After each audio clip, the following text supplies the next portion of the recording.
Yang lagi seru sekarang makanya OpenClaw. Tapi nggak kuat deh, bayar.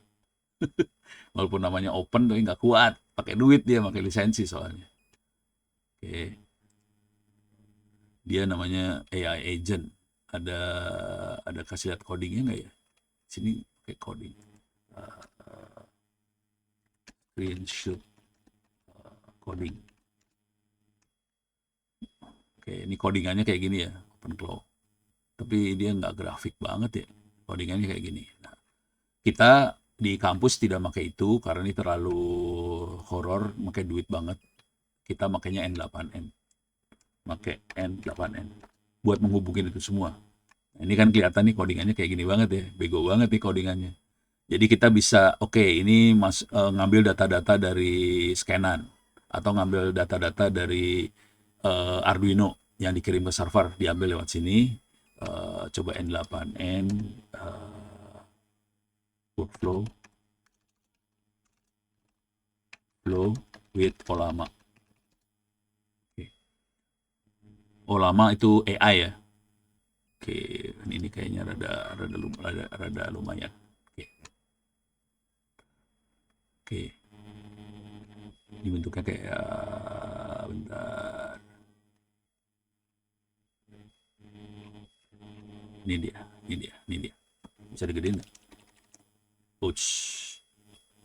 Ini dia. Oke. Nih, ini yang paling sederhana ya. Bentuk paling, ouch. Oke. Bentuk paling sederhananya kira-kira kayak gini. Ini kebetulan dia makanya webhook, jadi nanti pakai HTTP ngomongnya, nggak masalah juga sih. Nanti kita mau ngomong pakai HTTP, tapi ini yang masuk JSON nih sebetulnya. Bisa JSON, bisa kita definisin apa aja sih sebetulnya. Oke, jadi kita pakai webhook. Webhook itu berarti HTTP, sambungannya HTTP, kemudian dia posting ke AI agent, ini AI agent nih sebetulnya. Makanya ini seringkali disebut agentic AI. Nah, kemudian dia ngomong ke AI-nya sendiri. Ini Olama nih AI-nya sendiri. Jadi ada tool, ada alat yang buat ngambil data-data yang dari lapangan, terus dimasukin ke AI. Setelah AI-nya bereaksi, kita bisa kirim ke sebelah sana sih sebetulnya. Ini nggak ada, kosong. Ini dikeluarin ke sana. Bentuknya JSON. JSON ini bisa ditempelin ke database, SQL segala macam. Jadi dia bisa ngomong sama database SQL langsung. Dari sini masuk ke lama ngomong ke SQL. Gitu ya. Jadi bentuk programmingnya kayak gini aja. Programmingnya pakai grafik doang gitu ya. Jadi ngambil data dari mana, kirim ke AI agent, masuk ke Olama, kirim ke sebelah sana. Jujur kita lagi coba ada nggak ya di sini ya? Bentar, bentar, bentar. Saya cari. N8M WhatsApp. WhatsApp. Ini kita bikin. Nah ini dia. Ini gue yang bikin juga nih. Coba. Which not working. Ya udah ini aja lah, rada kelihatan atau kelihatan kagak ya?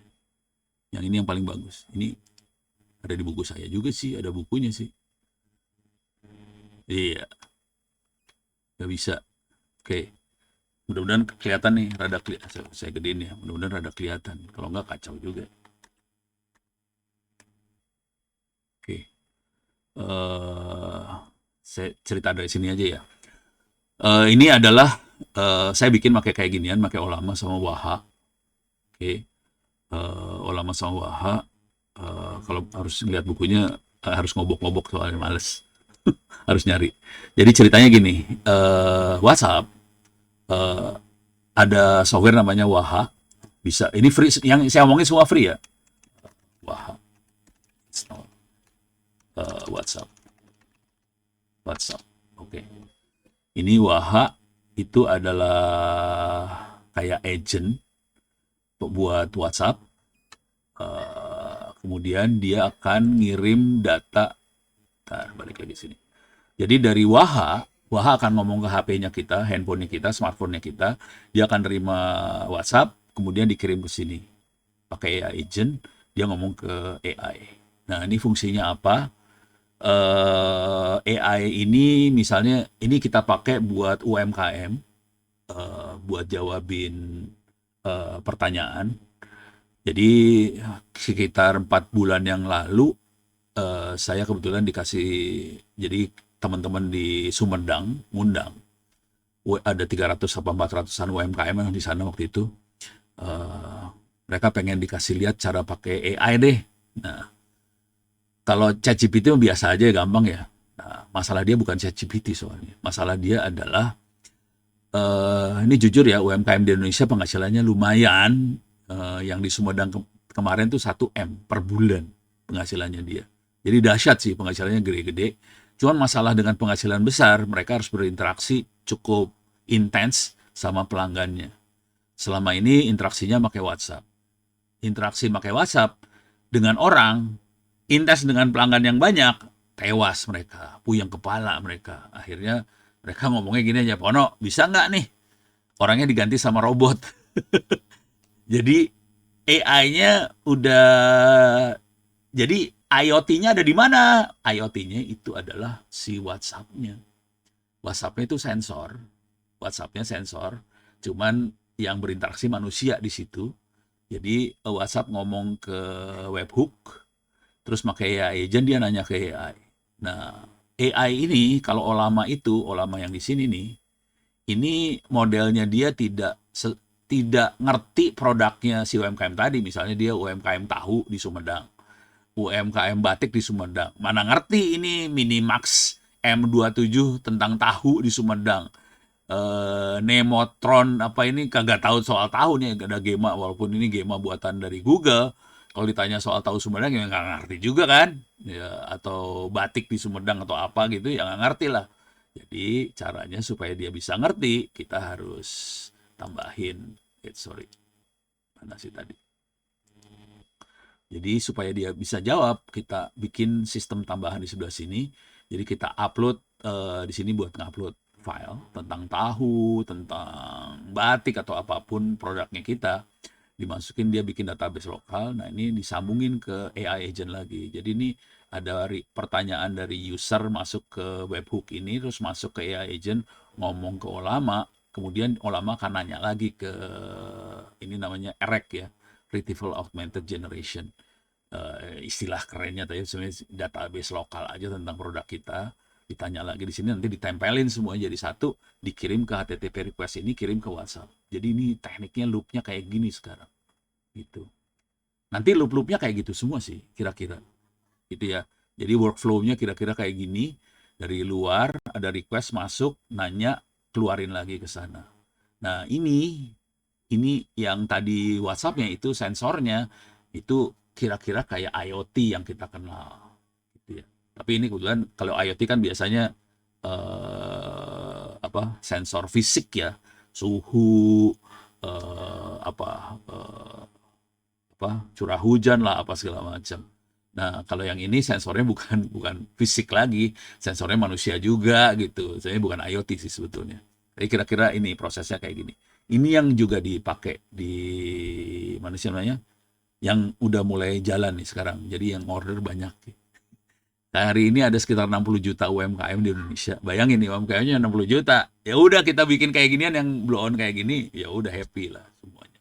Cuman kita pakai GPU-nya bukan GPU yang harganya tadi 10 juta, bukan. Kita makainya GPU kelas-kelas 30 70, 30 60, 8 giga. Kalau secondan harganya sekitar 2 jutaan, seharga HP lah. Kira-kira coba gue cek ya. RTX 3060 sorry, 8 GB shopping, kalau nggak salah 33 juta. Oh, ini ada 4 juta, ini baru ya, 4 juta. Cari yang secondan, nih ada yang 1, tuh kan, 1,2. Harganya blow on kok sekarang. Kalau yang bekas-bekas gitu ya. Jadi gamer-gamer yang udah nggak make, kita pakai buat AI sih sebetulnya, itu aja. Jadi carinya yang bekas-bekas. Jadi seharga HP-nya dijual, kita pakai buat kayak ginian gitu. Jadi pakai itu, pakai komputer, pakai handphone aja, mulai dia berinteraksi. Cuman kita harus bikin pintar dulu sih AI-nya, pakai dokumen-dokumen tentang produk-produknya kita masukin ke sini, gitu ya. Nah, kuncinya di sini N8N. Ini workflow-nya N8N yang Anda lihat di layar ini workflow-nya N8N semua ya. Kita nggak pakai OpenClaw lagi hype banget karena kita nggak kuat, nggak punya duit. Jadi kita pakai yang free aja lah, N8N free nih. Kita bisa ngomongin kayak gini. Tapi kalau nanti pakai AI-nya buat, kebetulan mahasiswa saya ada satu yang di Taiwan, sekarang lagi S2 di Taiwan. Nah, yang dia kerjain kira-kira hampir kayak gini, cuman yang dikontrol ini bukan WhatsApp, yang keluar di sini dia ngontrolnya adalah BTS seluler. Jadi dia bisa ngerubah konfigurasi BTS seluler. Tapi kira logika berpikirnya kira-kira bersama kayak gini juga cara berpikirnya. Jadi nanti kalau dilihat cara berpikirnya hampir sama semua sih. Jadi yang awalnya tadi kalau kita lihat di sini awalnya kayak gini ya, ada sensor, masukin server, masukin machine learning atau AI, terus kita kontrol ke sini. Nah, ini udah diganti sekarang pakai Ollama, pakai N8N buat N8N buat ngomong kemana-mananya, Ollama yang buat mikirnya. Nah, sensornya bisa terserah macam-macam, yang penting dia harus keluarnya JSON. Nanti bisa ngomong ke sebelah sini. Nanti outputnya juga bisa JSON lagi, bisa ngomong ke sebelah sini. Nah, mahasiswa saya yang bekas mahasiswa, dia kebetulan bikin 5G di Tangerang Selatan.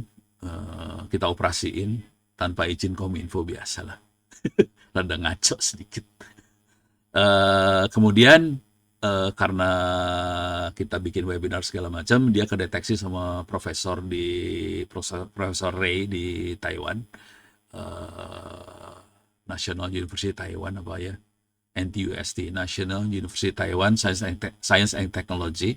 Nah, kemudian profesornya ngundang dia buat S2 di Taiwan. Mudah-mudahan bentar lagi dia berangkat lagi. Dia kemarin magang di Taiwan sih gara-gara itu. Nah, yang dia kerjakan kira-kira kayak gini. Kalau ini kan motor.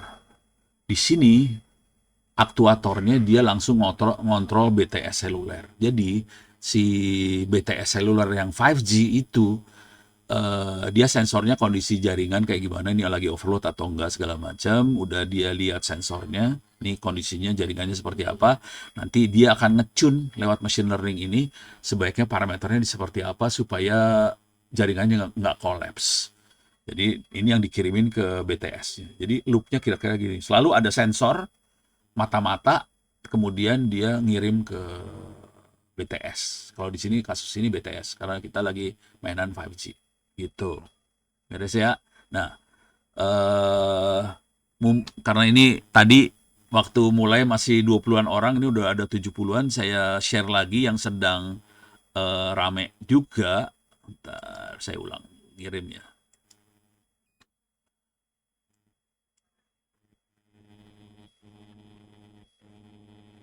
Pakai H200 H100 nggak kuat, mahalnya minta ampun kita mah.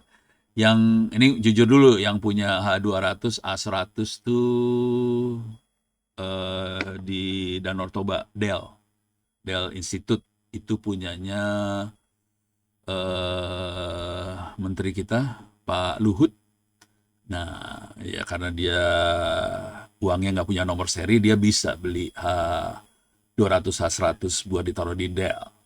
Karena kami rakyat biasa nggak punya duit, ya kita pakai kelas-kelasnya yang RTX 3060 lah. Yang penting bangsa ini bisa maju dah, gitu ya. Nah, sekarang saya akan upload file hackathon SKK Migas. Jangan leave dong. Oke, ada hackathon SKK Migas, silakan di-download.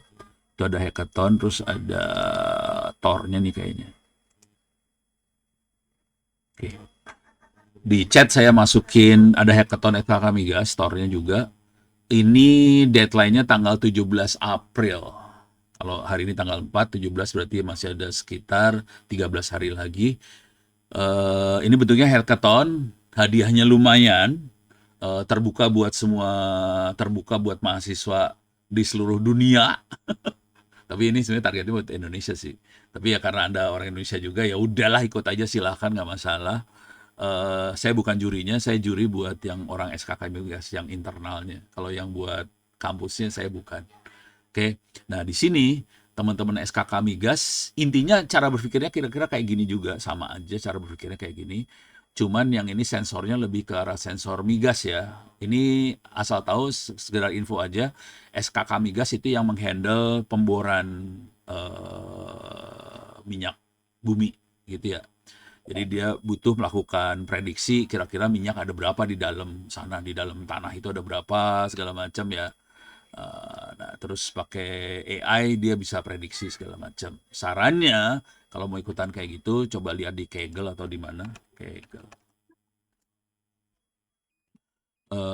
Cari dataset yang buat oil and gas lah kira-kira. Ini mau jangan cari di finance.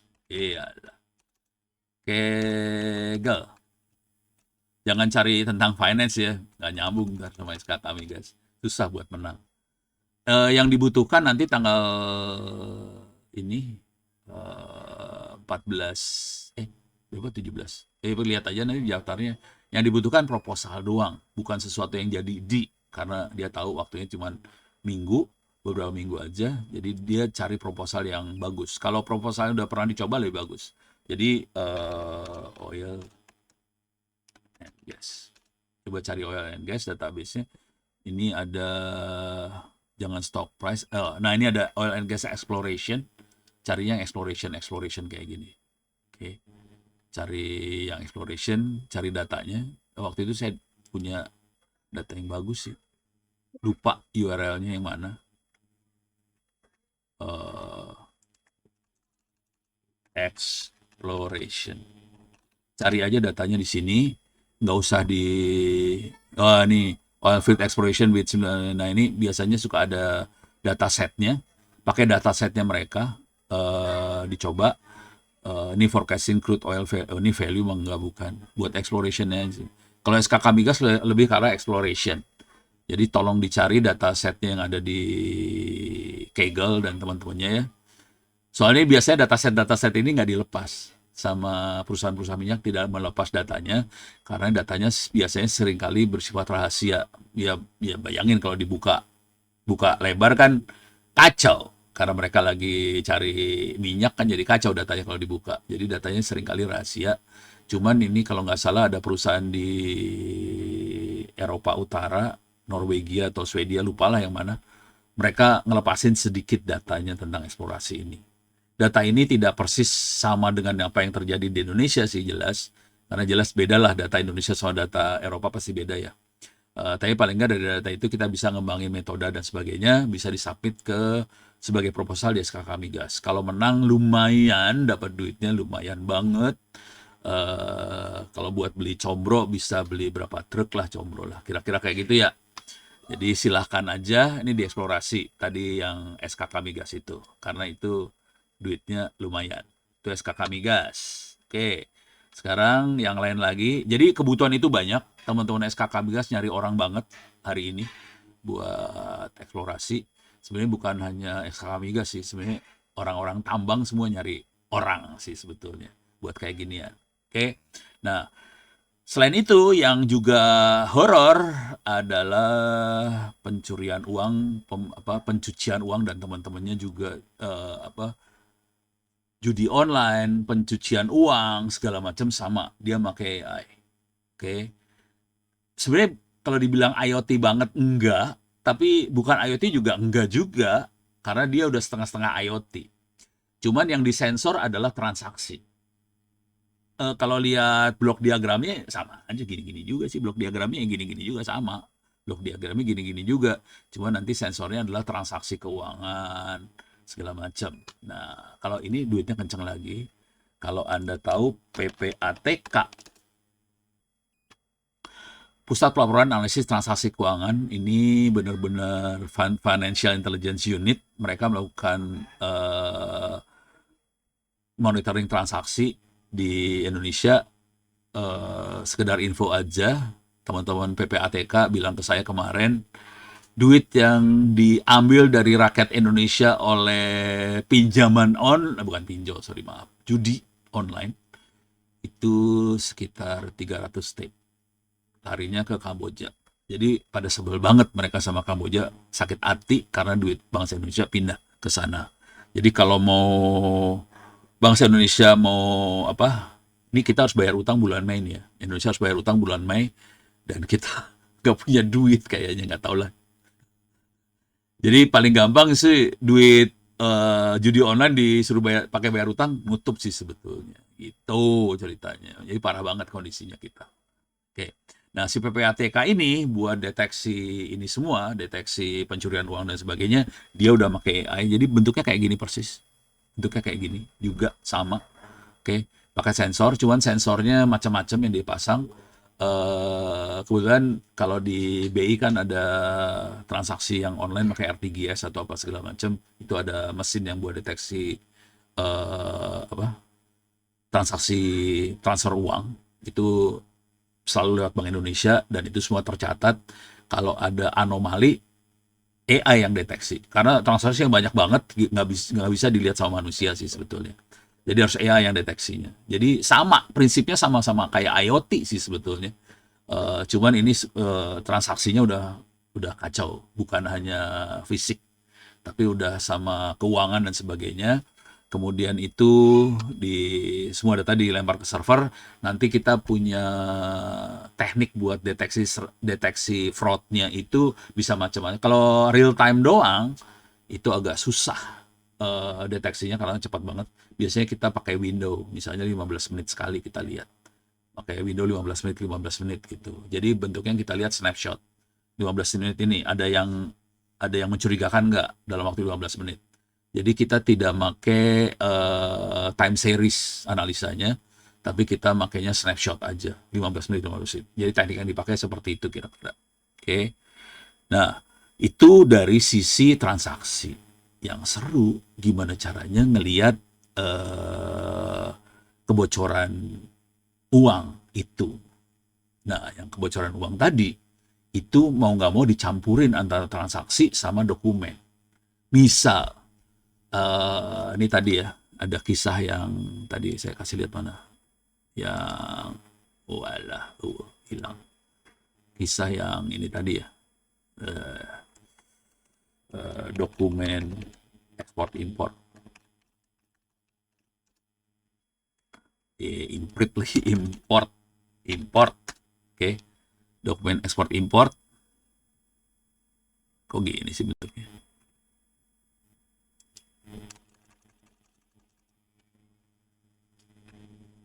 Import. Pokoknya ada, kok jadi kayak gini sih? Oh, Google Shopping. Maksudnya shopping, Google doang.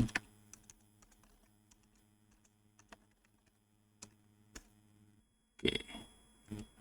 Doc, export, import. Export.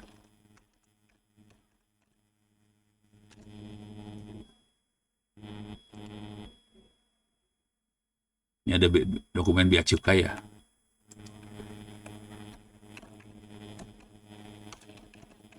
Tadi dokumen bea cukai yang saya kasih, yang sebut tadi ya. Dokumen bea cukai lah. Bea cukainya doang. Rese. Kok tadi saya bisa bagus dapetnya. Yang inilah, yang kayak gini lah kira-kira ya. Ada dokumen-dokumen kayak gini. Nah, jadi si PPATK harus dapetin dokumen-dokumen kayak gini. Jadi kalau kita melakukan transaksi segala macam, ada dokumennya, ada dokumen pembelian apa segala macam, dokumennya juga kita mata-matai. Jadi prosesnya sama aja sama IoT. IoT memata-matai, cuman yang ini memata-matai dokumen, gitu ya. Nah, dokumen itu pakai NER tadi, Name Entity Recognition, digabungkan sama transaksinya, semuanya pakai AI, kita bisa deteksi, oke, ini yang pelakunya siapa aja. Kita bisa pakai graph, terus kita bisa ngelihat, oke, ini pelakunya siapa aja, terus kita mulai ngejar biang keroknya siapa sih itu. Jadi kita mainnya kayak gini banget. Saya bisa ngomong gini kenapa? Saya kebetulan jadi juri di PPATK. Mereka ada hackathon buat deteksi fraud dan teman-temannya segala macam. Tekniknya kayak gini sih. Jadi pakai scanning, AI di scan semuanya, dokumen-dokumen di scan, terus juga transaksinya semua dicatat, akun di banknya dicatatin semua, di probing pakai SQL. Untuk ngomongnya dia pakai N8N. Jadi yang tadi saya jelasin pakai N8N, pakai Olama segala macam, itu dipakai beneran gitu. Ini jadi bukan IoT, bukan Arduino lagi yang kita kenal. IoT-nya udah parah banget sih sebenarnya sekarang, kita udah mainnya parah kayak gini gitu ya. Jadi yang di scan dokumen lah, transaksi uang lah, apa, dan itu pakai AI di belakangnya semua. Kalau nggak kekejar soalnya. Semua transaksinya semua cepat dan besar-besar. Jadi kita harus bisa deteksi ini normal nggak, ini anomali nggak.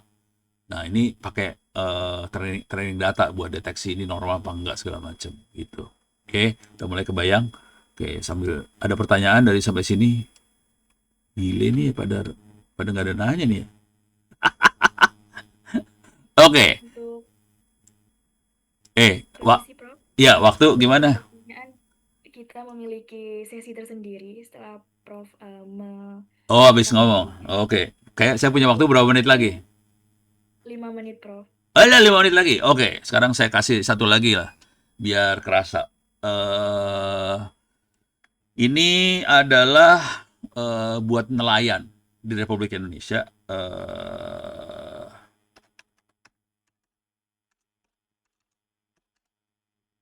Ini buat nelayan sih. Oke, ini yang bikin namanya siapa? Si gede apa gitu, lupa kok saya. Dia penerima satu Indonesia Award juga sih. Jadi kira-kira cara berpikirnya gini. Oke, Visgo ada gambar ininya nggak ya? Nah inilah Visgo. Ini ada, tapi kira-kira gini lah. Ini aplikasinya free, ada di, tapi kayaknya dicabut sama Android. Coba, coba masuk ke Play Android.com. Oke, playgoogle.com, sorry, salah. Playgoogle.com. Saya coba cari Visgo ya.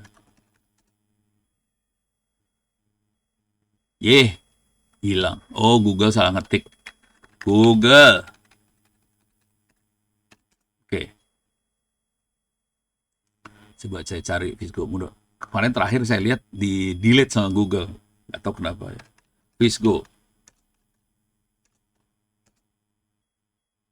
Oh ini bukan. Tuh kan, Go Fish. Visgonya hilang. Oke, Visgonya nggak ada. Cuman bentuknya kayak gini tadi tuh, Visgo. Tapi cara kerjanya kira-kira cara pikirnya kayak gini ya. Visgo itu aplikasi buat nelayan. Visgo. Coba lihat di sini. Ini gambarnya. Oke, ini yang bikinnya. eh dia bisa jadi dukun. Jadi ini adanya di Bali. Dia jadi dukun. Jadi nelayan, bayangkan, bayangkan seorang nelayan mau cari ikan. Dia udah ngisi bensin si perahunya, terus dia nyari kiri kanan segala macam pakai doa semoga dapat ikan, gitu kan. Nah si Visgo waktu nelayannya masuk ke laut, biasanya nelayan masuk ke laut sih sekitar maghrib lah, nelayan masuk ke laut langsung si Visgo ngasih tahu ikan hari ini ada di mana, gitu. Oke. Datanglah ke situ, dapat ikannya. Nah pertanyaannya, gimana caranya si Visgo ini bisa nebak ikannya di sana? Nah, biar seru, gua bikin kacau dikit ruang Zoom hari ini. Ini jadi dia bisa ngasih tahu ya ikannya ada di mana loh. Ini bisa ngasih tahu, bener ngasih tahu. Sok silakan tulis di chat gimana caranya si aplikasi Visgo sampai tahu. Dari data serta pengalaman nelayan, salah. Keren, langsung salah. Salah. Halo, salah. Ada yang bisa nebak gimana caranya si aplikasi bisa tahu. Nah, halo. Ini gue kasih gambaran aja ya, Google Map lah. Google Map. Google Map. Sama sih cara berpikirnya sebetulnya. Ini Google Map. Dia kan bisa tahu juga Google Map nih. Kalau ada yang warna merah jalan kan macet. Hijau lancar. Kok Google tahu? Nah, gitu. Sama lah. Si Visgo juga sama sih. Kira-kira gitu. Coba gue cek lagi. Ada yang bisa tahu kagak? Pakai mesin ini udah data yang sudah di training. Yang bener yang Ilyasa ya, Ilyasa mahasiswa gua ini mah. Dapat dari data dari Noah. Benar Ilyasa. Jadi udah pernah belajar sama Noah, tahu jawabannya. Jadi buat Anda-anda, Noah itu BMKG-nya Amerika. Dia punya satelit di atas, ini satelitnya. Dia bisa deteksi cuaca, termasuk dia bisa lihat sea current map. Dia bisa lihat arus laut di dunia, juga selain sea current, sea temperaturnya dia bisa lihat. Dari current, temperatur segala macam, dari sensor-sensor tadi, dia bisa perkirakan kira-kira ikan ada di mana. Dan ini NOAA ngelepasin gratis beberapa tahun karena dia punya punya data bulanan tahunan, jadi dia bisa prediksi kira-kira hari ini ada di mana ikannya. Ikan tuna itu ada di mana. Dia bisa nebak. Gitu. Jadi yang namanya nebak, kita harus punya data training. Kalau kebetulan kalau buat urusan yang ini, data training dari NOAA. Gitu. Beres ya? Oke? Ini waktunya habis nih kayaknya. Yang bisa jawab mahasiswanya, oh no, rupanya curang banget ya. Oke, Bu moderator sudah berapa menit lagi? Kalau habis saya balikin lah biar tanya jawab deh. Gitu. Mohon maaf, waktunya sudah habis. Habis ya? Oke. Iya. Kita lepasin dulu Mungkin Gil waktunya layar. kurang ini, Pak. Mungkin waktunya kurang mungkin. Dan teman-teman sudah enjoy nih mendengarkan materi dari Pak Ono sendiri gitu. Jangan khawatir, ini tadi kuliah 1 semester. Kalau kuliah beneran mau gue kasih lihat codingan beneran. Ini coding nggak dikasih lihat. Iya, Pak. Iya, tapi kita sangat berterima kasih kembali kepada Pak Ono atas materi yang sudah dipaparkan, link-link buku yang sudah diberikan kepada kami di kolom chat gitu. Mungkin teman-teman bisa apresiasi Pak Ono dengan mengirimkan reaction-reaction Wes karena ya. beliau sangat keren sekali memberikan kita ilmu yang sangat bermanfaat, terutama untuk bidang IoT, Internet of Things gitu, dan teman-teman bisa memperoleh ilmu baru. Mungkin tanpa berlama-lama lagi, mungkin teman-teman ada yang penasaran nih, ingin bertanya langsung dan berinteraksi langsung dengan beliau. Mungkin jika ada pertanyaan, teman-teman bisa raise hand ataupun mengirim pertanyaan di kolom chat. Silahkan. Tapi jujur ya, ini ilmunya yang perlu banget yang AI sih sebetulnya. Kalau sensornya udah biasa sih sekarang. Sama aja, jadi AI sama ini ya sama aja kalau saya sih udah. Apakah teman-teman ada pertanyaan? Mungkin bisa raise hand ataupun di kolom chat. Jika tidak ada, mungkin saya akan bertanya ya, Prof, mewakili teman-teman semuanya. Boleh. Ini posisi Oke. ada di mana sih, Ali? Ayil. Saya ada di Bukares, Romania, Prof. Walah. Oke. Siap. So, silakan. Ini mohon maaf udah ada yang raise hand, Oh, Kak boleh. Bilal Alfagutni.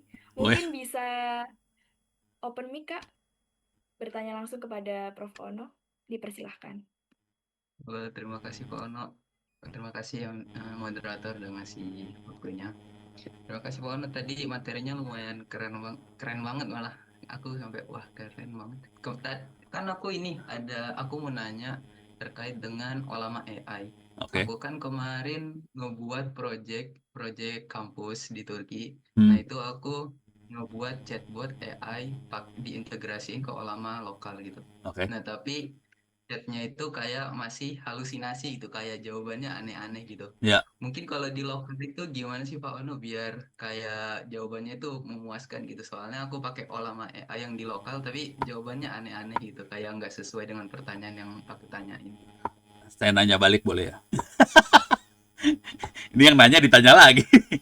Nanyanya kira-kira gini, modelnya apakah model yang build yang ada di Olama aja atau kita tambahin rek? Cuman ini aja model yang di Olama, Oh, yang dari Tini lama sampai lama. itu pasti halusinasi kalau digituin sih. Jadi supaya nggak halusinasi, ini gua kasih lihat lah ya.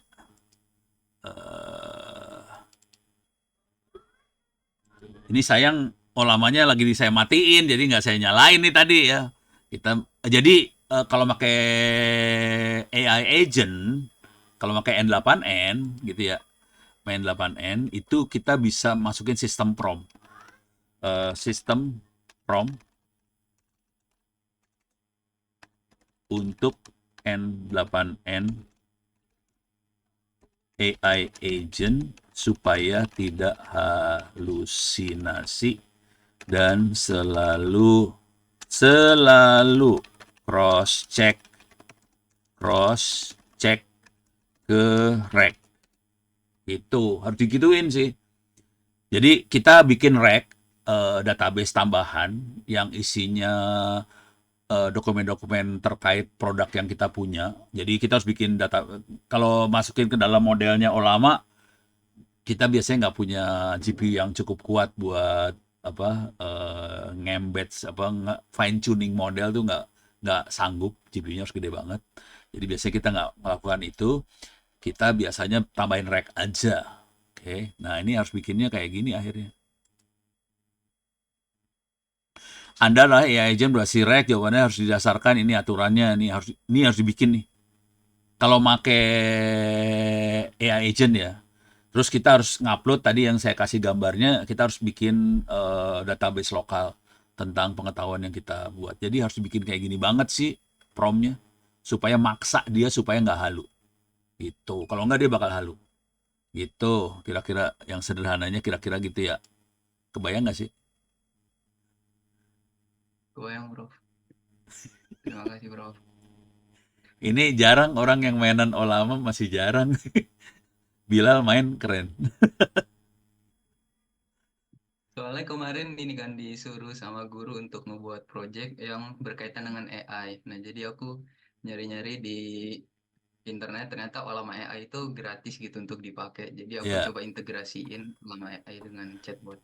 ya, ya. Awalnya emang kayak gitu. Awalnya masih halusinasi. Nah, ini kita harus tuning supaya halunya kurang aja sih sebetulnya. Tapi secara sistem kira-kira kayak gitu. Tambahan yang gedenya adalah rack-nya tadi. Sama promnya harus dibenerin. Gitu. Ini saya kasih lihat buku yang lagi saya tulis juga ya. Saya lihat buku. Nih, ntar saya share buku ya. Biar kasih lihat yang namanya halusinasi seberapa parah. Oke. Ini saya lagi buku. Kalau tahu yang namanya Mari Pangestu, ini menteri. Ini kerjaan iseng ya. Mari Pangestu. Saya lagi bikinnya penulisnya Ono. Saya lagi bikin bionya Mari Pangestu. Oke, ini kebetulan kami semua adalah Eisenhower Fellow. Bisa digedein lah. Jadi kamu semua Eisenhower Fellow Indonesia. Bu Mari Eisenhower Fellow, saya juga Eisenhower Fellow. Udah gitu kita berpikir gimana caranya supaya bangsa Indonesia bisa belajar dari langkah yang pernah kita lakukan. Kira-kira gitu. Kita bikin bio lah. Ini Bu Mari lah. Ini pakai AI bikinnya. Curang banget sih Ono. Pakai AI semua. Nah, ini kalau dilihat, ini ada daftar isinya, lahir dari mana, tumbuh apa, pesan ayahnya, belajar ekonomi apa segala macam, apa yang dipelajari, mengapa ini penting saat segala macam ya. Ini jujur kalau kita apa adanya, promnya sederhana banget, ini halusinasi keluarnya. Kalau ini halusinasinya udah hampir nggak ada. Praktis nggak ada halusinasi sih. Soalnya saya benar-benar ngupload dokumen segala macam. Jadi kayak saya bikin rek lokal, masukin ke ChatGPT misalnya, kita bikin rek lokal supaya waktu ngeprom tanya ke sini, jangan halu, tanya ke sini selalu gitu. Jadi si promnya dibikin ada kalimat cek web, cek dokumen yang saya attach, halusinasi harus dibuang. Jadi harus eksplisit kayak gitu. Kalau nggak dia bakal halu. Kira-kira kayak gitu sih. Saya kasih lihat ininya lah, promnya sekalian lah ya. Gue taruh mana ya? Sini. Nah ini promnya. Saya gedein ya. Saya digedein kagak? Font. Saya gedein. Ini gede nih. Mudah-mudahan ada kelihatan ya. Nih. Ini gunakan attach dokumen. Jadi saya bilangin, baca yang ini, attach kalimat yang saya pakai attach dokumen. Itu sebenarnya saya bikin rek sih. Attach dokumen. Kayak gini, attach dokumen ini dipakai, attach dokumen ini cari materi yang referensi kuat dari internet. Jadi dengan prom-prom seperti ini, halunya berkurang banget, bahkan hilang halunya, dan mereka yang yang baca akhirnya stres sendiri. Kok tahu tanggal lahir saya, no? Kok tahu ini, no? Kok tahu ini? Padahal gue nggak, ya ada di internet, ya tahu lah.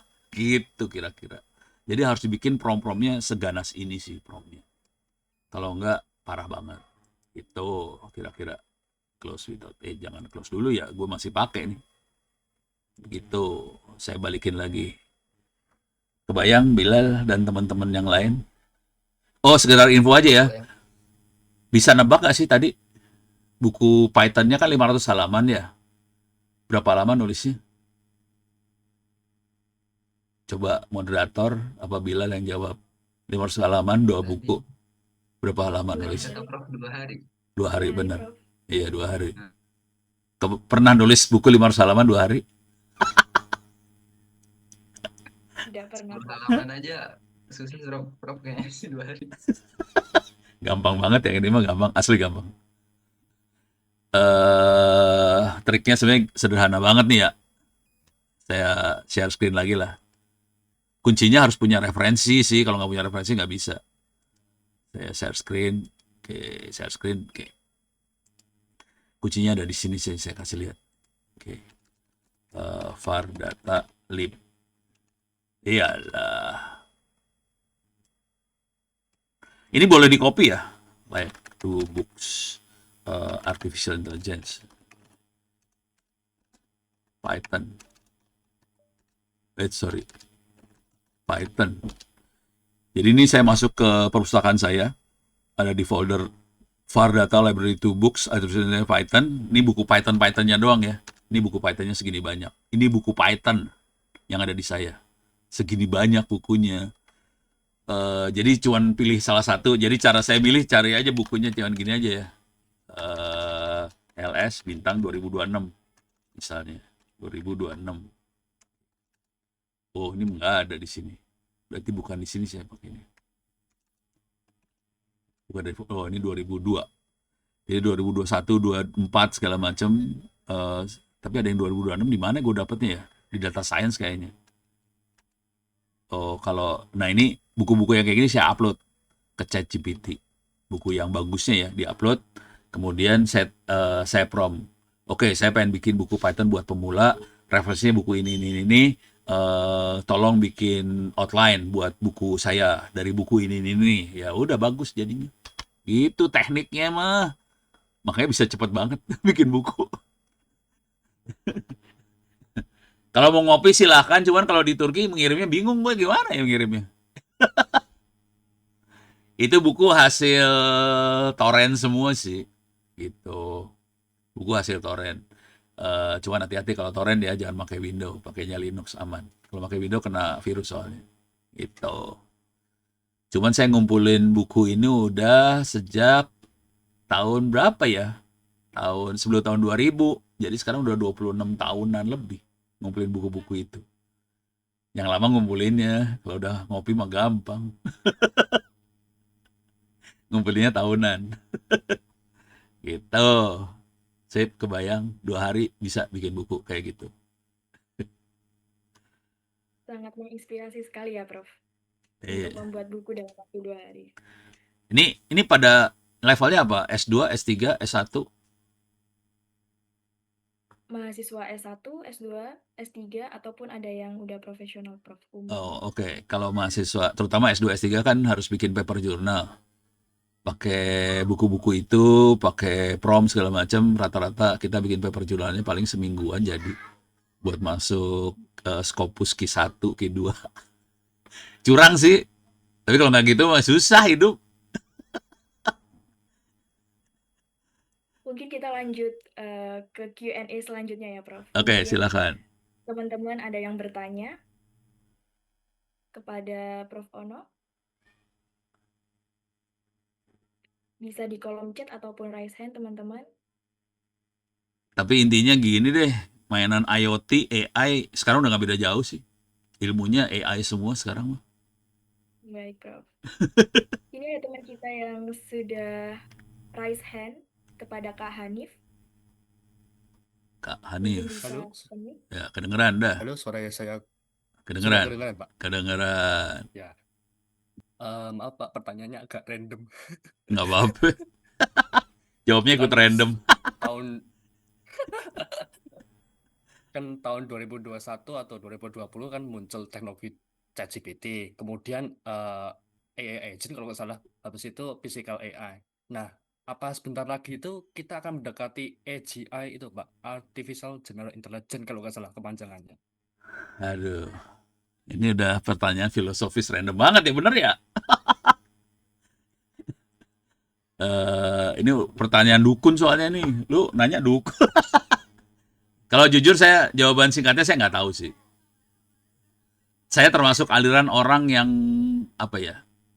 Saya percaya yang saya lihat di depan mata aja. Kalau masih cita-cita ya orang boleh cita-cita lah. Ada general intelligence lah apa segala macam boleh cita-cita. Cuman kalau saya yang ada di depan saya apa, saya pakai itu. Jadi yang ada masih ChatGPT juga udah mulai berkembangnya kan gila ya, udah bisa bikin yang generatif AI maksudnya ya. Generatif AI kan udah gila juga sampai bisa bikin suara, apa, gambar, video segala macam. Yang akhirnya bikin orang partai pada kebakaran jenggot semua soalnya udah sama dengan mukanya dia ngomong apa, padahal bukan dia ngomong. Nah itu deepfake lah keluarnya. Saya kalau jawaban singkatnya nggak tahu, saya nggak tahu. Tapi insting saya gini, cara berpikirnya kira-kira gini.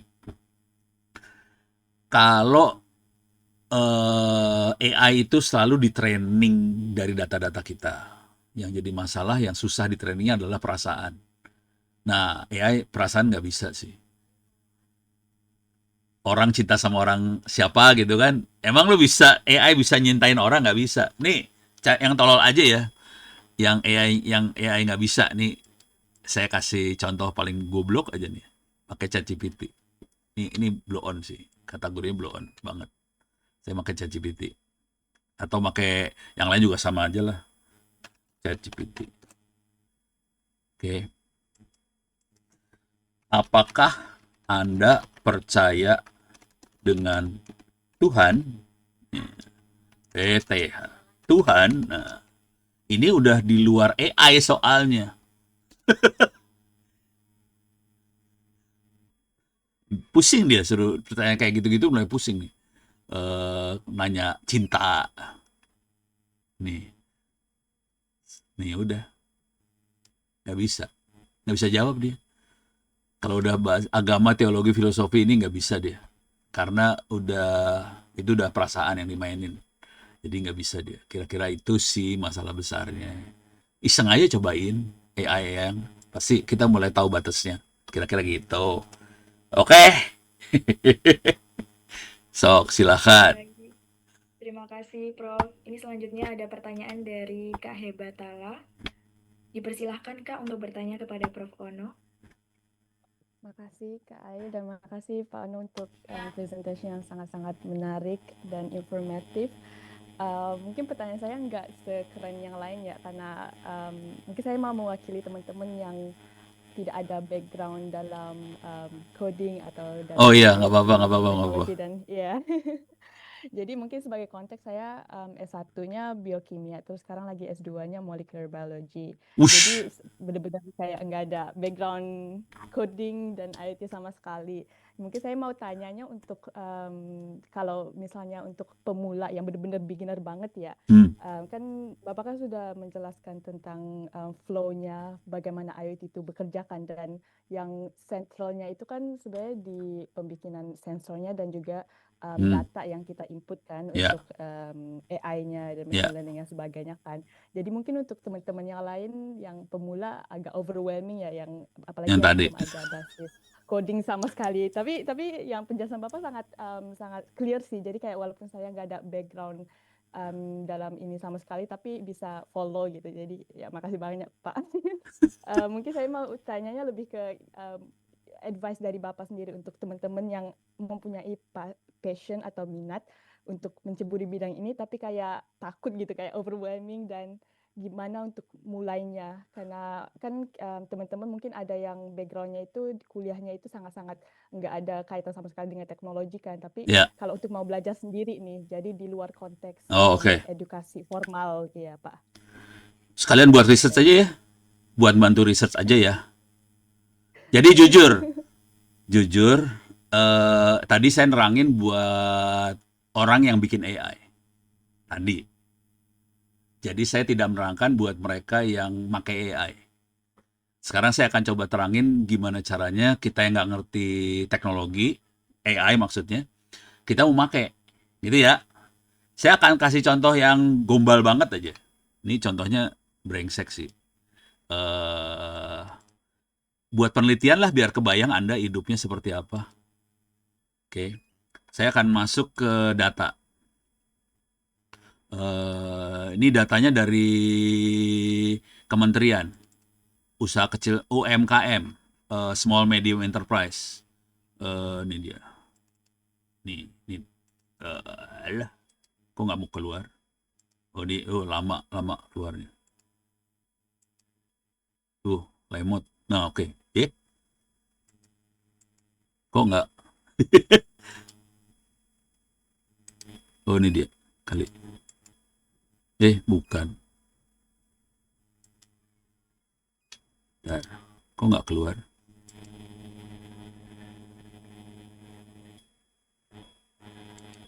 Nah ini dia. Ini ya. Misalnya kita punya data seperti ini. Kita harus menganalisa data ini. Biasanya kan bisa pakai statistik, SPSS, dan sebagainya untuk bikin paper jurnal. Ini kebetulan datanya data small medium enterprise ya. Ada modal pendirian, ada penggunaan teknologi. Ini usaha kecil menengahnya, pendidikannya apa? SMA, SD, apa segala macam. Terus di sini juga ada metode pemasarannya apa? Apakah dia pakai teknologi enggak? Terus di sini ada omset atau income-nya berapa? Pertanyaannya, kalau kita bikin paper jurnal atau kita mau menganalisa dengan kondisi kita punya data Excel seperti ini, kan kita pakai SPSS, pokoknya software buat analisis statistik apa segala macam. Oke, saya udah mulai tidak pakai SPSS, saya nggak pakai statistik. Saya pakai cara yang paling kurang ajar di dunia. Saya pakai AI aja buat nganalisanya. Caranya cuma gombal kayak gini aja sih. Jadi kita nggak perlu tahu AI sih sebetulnya, tapi kita perlu logika berpikir. Oke, saya akan obrolan baru aja, new chat. Oke, saya akan upload file itu. Nih. Jadi harus punya yang masalah dengan AI, kita harus punya datanya. Sekarang saya akan upload data tadi. Bentar, maaf. Orange, terus saya akan masukin UMKM. Ini lagi di-upload data UMKM-nya. Ini ada 1000 UMKM. Buat summary dari attach data. Jadi kita nggak perlu tahu dia AI atau apa sih sebetulnya. Jadi pada dasarnya kita nggak usah tahu itu AI atau bukan. Buat summary aja. Ini data, summary dari data itu apa. Nanti dia analisa. Oke. Saya buka Excel-nya, terus dianalisa. Ini ada 1000 UMKM, ada modal, ada revenue, apa segala macam ya. Ini summary aja ya. Ini summary aja. Ini bisa dilakukan pakai SPSS. Ada 1000 baris, data UMKM, Kota Bekasi, ada lokasi, profil pengusaha, apa segala macam. Terus dia bikin ringkasan statistiknya. Ini biasa aja. Oke. Cuman kalau kita akan membuat paper jurnal, ini nggak penting. Paper jurnal itu yang penting adalah novelty. Ada novelty apa aja di sini yang bisa kita pakai untuk jurnal, misalnya untuk level Scopus Q1 atau Q2. Gitu ya. Jadi yang penting kan itu. Novelty-nya apa aja? Ya kita bisa tanya ini. Nah, ini summary-nya dia. Ini mah biasa aja lah. Nah ternyata yang menarik dari UMKM adalah sebagian besar wanita, perempuan 60. Tapi ini bukan novelty ya. Terus sebagian besar di satu wilayah nih, 900 orang. Oke. Nah, pendidikannya sebagian besar adalah SMA, yang tinggi sedikit, sarjana sedikit, sebagian besar pendidikannya yang level yang ini. Oke, tapi ini cuman profile data itu. Sekarang saya pengen pertanyaan aja, ini masih banyak bisa kita lihat ya. Nah, pertanyaan saya cuman gini aja. Cek novelty apa saja yang bisa saya ekstrak dari attach data yang bisa dipakai untuk paper jurnal Q1, Scopus Q1. Jadi tujuan penelitian saya masukin dulu, kayak jujur ini yang saya kerjain ya. Jadi kalau saya bikin paper jurnal sekarang, saya punya data Excel-nya, saya upload, saya tanya, ini yang bisa jadi novelty apa aja, gitu. Ini kurang ajar banget sih. Udah gitu mulai saya prompting dari situ, 1 minggu paper jurnal selesai, gitu. Tapi datanya lama ngumpulinnya ya. Datanya ngumpulinnya lama, bisa bulanan gitu buat ngumpulin datanya lama. Cuman kalau bikin papernya udah cepat sekali sekarang karena dibantu seperti ini. Jadi waktu kita nanya novelty kan kita harus ngeluarin grafik yang segala macam. Nanti saya juga tanya sebaiknya ini grafiknya dianalisa pakai metode seperti apa bisa keluar. Nah ini berapa poin-poin yang bisa dilihat buat novelty-nya. Oke. Tapi lama nih. Ini lama. Oke. Lama. Ya udah, saya balikin dulu lah biar kebayang. Kebayang ya. Nanti mainnya gitu aja sih sebetulnya. Jadi sebenarnya kita tidak perlu sampai ngerti dalamnya AI. Kita tidak perlu dalamnya IoT seperti apa. Yang penting kita punya data, main ChatGPT dan teman-temannya sih. Kira-kira gitu poinnya. Kebayang ya? Ya, makasih Pak. Mungkin just satu question lagi Boleh. bisa ya untuk Boleh. moderator. Follow up ya dari ini. Soalnya Bapak kan suggest-nya kan untuk kita lebih ke mikirin tentang logika Iya, apa yang kita mau dapetin dari data yang kita ada kan. iya. Mungkin satu lagi saya mau nanyanya karena kan saya mau nanya mungkin berapa secure-nya untuk kita memakai AI untuk mengupload data-data yang kita punya, apalagi dengan tujuan penelitian kan. Soalnya saya sedang kuliahnya di Prancis sama Jerman, dan di sini profesor-profesor saya mereka sangat reluctant gitu dengan penggunaan AI. Dan kalau misalnya kita pakai AI itu kayak harus dibikin deklarasi gitu, ataupun bahkan harus dicantumin juga prompt-prompt yang kita pakai untuk AI sendiri. Jadi mungkin ada perbedaan ya dari segi dari pihak akademik di Eropa ataupun di Indonesia, tapi mungkin saya mau nanya dari pendapat Bapak sendiri sebagai seorang profesional dan profesor, apakah Bapak memang sangat mengencourage untuk student pakai atau gimana gitu untuk kita maneuver around this gray area, I would say gitu. Jadi gini, kalau itu tadi ekstrim saya pakai ChatGPT, harusnya nggak boleh.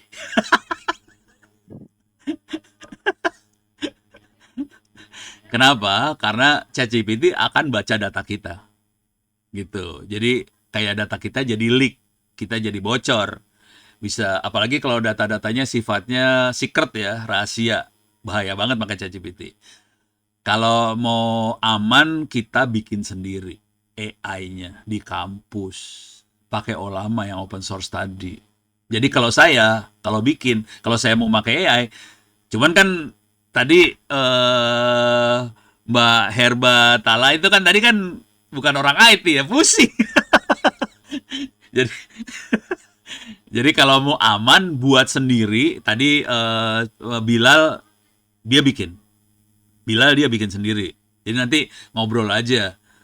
Bikinnya susah nggak sih? Tapi kalau buat orang biochemical rada lumayan sih buat bikin itu ya. Tapi intinya kita bisa bikin sendiri, nanti semuanya pakai lokal aja.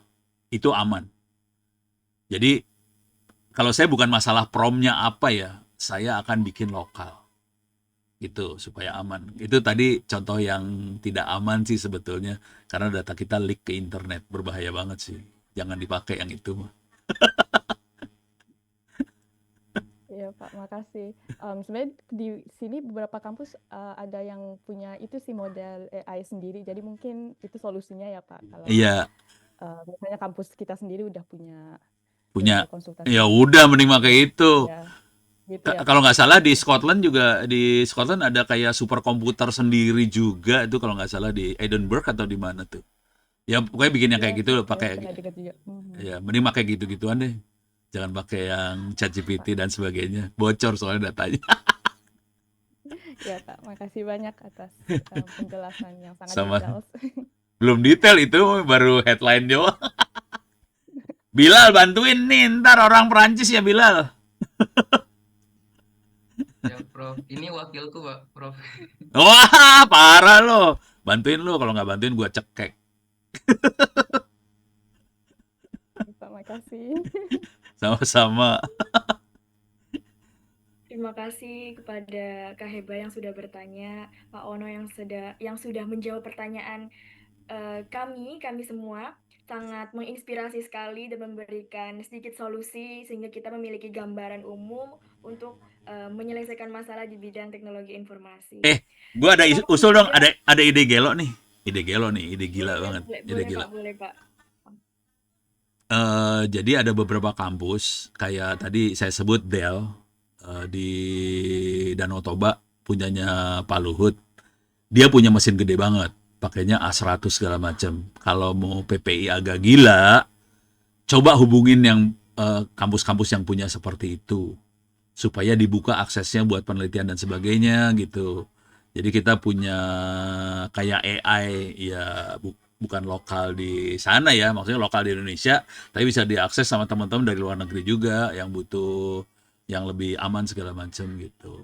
Soalnya ini jujur ya, tadi A100, H100 segala macam harganya miliar, nggak kuat saya. Itu kalau Luhut mah punya duit lah, gue nggak punya duit gue. Gitu sih. Buat masukan aja kalau mau gombal nanti apa nih bentuknya apa sih, departemen atau divisi komunikasi itu tadi coba cari-cari lah. Kita direktorat Oh, direktorat. komunikasi dan informasi. Ya, coba deh. Nih jujur ya, Diknas juga punya sebetulnya GPU yang gede tadi, Diknas punya. Yang bikin salah satunya Made Wiryana. Ini dosen di Gunadarma. Made Wiryana cerita sama saya bahwa Diknas punya seperti itu. Cuman kagak ada yang ngoperasiin. Republik lu tuh kayak gitu modelnya. Bisa pengadaan barang, udah gitu nggak dioperasiin. Sayang tuh barang mangkrak di mana kagak tahu saya. Jadi kayak gitu kondisinya. Itu. Baik, Oke, Prof. siap, Terima Prof. kasih atas saran yang diberikan. Mungkin kita bisa diskusi lebih lanjut lagi dengan teman-teman BPI terkait ide yang diberikan oleh Prof. Iya. Ono, yang sangat membuka pikiran kita semuanya tentang teknologi informasi itu. Untuk selanjutnya mungkin tadi Kak Bilal ingin berbicara. Siap, Prof. Nanti mungkin kita bisa sampaikan juga ke kepala yang di atas yang PPID. Mungkin kita bisa sampaikan terkait dengan hal ini. Semisal nanti dapat, alhamdulillah. Kalau misalnya belum, nanti kita coba lagi untuk hubungin mereka. Iya. Kalau cuman pakai RTX aja sih, kita di kampus ada kalau RTX. Lu juga pasti punya kalau RTX aja. Gamer-gamer pada punya sih biasanya. Ya benar-benar, Prof. Aku juga pakai RTX 4050. Oh kan? Kita selevel lah. Fakir GPU.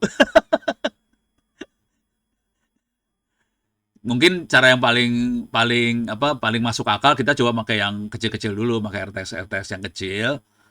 Coba lokal-lokalan, tapi ya kita tahu terbatas ya. Konsekuensi terbatas adalah kita bisa pakai untuk keperluan spesifik aja, dia tidak serba bisa. Jadi misalnya dia cuma bisa untuk tadi biochemical aja. Biochemical juga lebar juga kan, untuk urusannya apa, untuk urusan secuil aja dari biochemical gitu. Bisa digituin sih. Tapi dia nggak bisa serba bisa, gitu aja sih beda. Kalau saya udah gitu aja lah, maklum, fakir.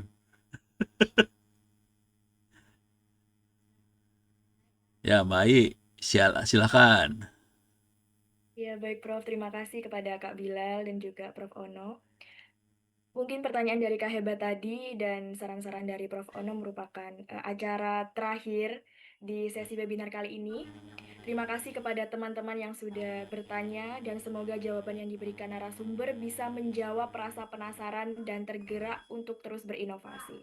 Selanjutnya yaitu penyerahan sertifikat sebagai bentuk apresiasi dan rasa terima kasih kami segenap panitia di Nation Fest 2026 kepada Profesor Dr. Insinyur Ono Widodo Purbo, Magister Engineering PhD yang telah bersedia untuk memberikan ilmu, Terima sharing, kasih. caring bersama kami dan bertukar pikiran dengan kita semua. Terima kasih atas saran yang telah diberikan, Prof. Mungkin operator, ini sudah ditampilkan Terima sertifikat kasih banyak. Prof. Ono. Bisa diterima, Prof, dengan baik. Terima kasih Terima atas waktunya, kasih. atas ilmunya, atas buku-bukunya, sangat menginspirasi kita semua sebagai generasi muda penerus bangsa Indonesia. Sama-sama. Terima Prof. kasih. Semoga pada semangat nulis lah, biar bangsa ini ikut Amin, pinter. amin. Lu pada bisa Ya, pinter amin, nih, amin. tapi yang lain perlu pinter juga. Ya, Prof. Amin. Terima kasih atas motivasinya, Prof. Dengan penyerahan sertifikat tersebut, berarti acara inti kita sudah berakhir di webinar 1 Digination Fest 2026. Terima kasih atas waktu yang telah diberikan. Saya selaku moderator yang memandu acara diskusi kali ini pamit undur diri. Namun, sebelum saya kembalikan ke MC, saya ingin mengingatkan kepada teman-teman semua untuk tetap stay di layar Zoom. Dan jangan lupa untuk dokumentasi kegiatan teman-teman di acara webinar kali ini untuk pengisian feedback. Oleh karena itu, saya kembalikan ke MC kepada Saudari Nisa Santika.